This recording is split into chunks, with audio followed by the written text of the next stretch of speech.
Les risques dans l'entreprise, bien entendu, ils sont très divers et notamment sur le système d'information, ils sont extrêmement importants parce que l'entreprise est attaquée par là et parce que l'industrie de la donnée dans l'entreprise est extrêmement compliquée.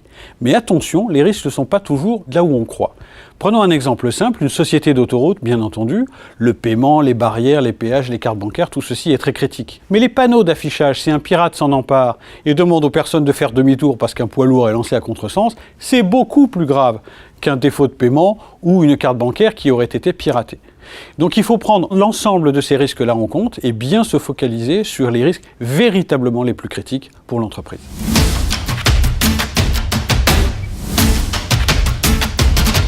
Un plan de sécurité, ça sert à mettre de l'ordre dans la maison risque dans l'entreprise. C'est aussi simple que ça. La première chose, c'est d'analyser les risques, de les peser et de les mettre en regard de l'activité et du métier fondamental. L'analyse de risque permet d'y voir clair, de mettre en priorité les risques les uns par rapport aux autres et bien entendu de dresser un plan d'action visant à ramener les risques insupportables dans la zone supportable.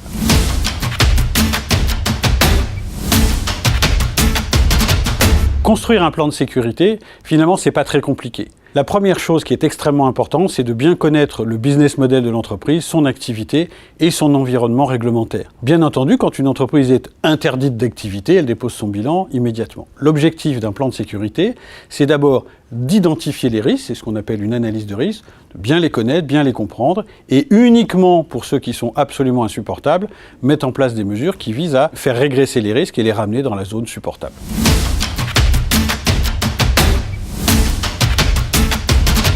On le sait, dans l'informatique, il y a deux types de problèmes. Les problèmes techniques d'un côté, et puis, comme on dit, tout ce qui est entre la chaise et le clavier, c'est-à-dire les humains.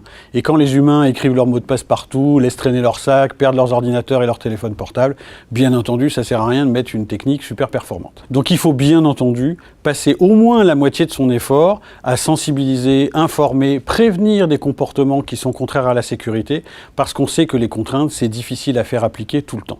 Le facteur humain, c'est bien entendu le maillon faible. Il faut travailler cette dimension extrêmement régulièrement, chaque année, pour éviter de faire des anomalies de sécurité qui compromettent la vie de l'entreprise.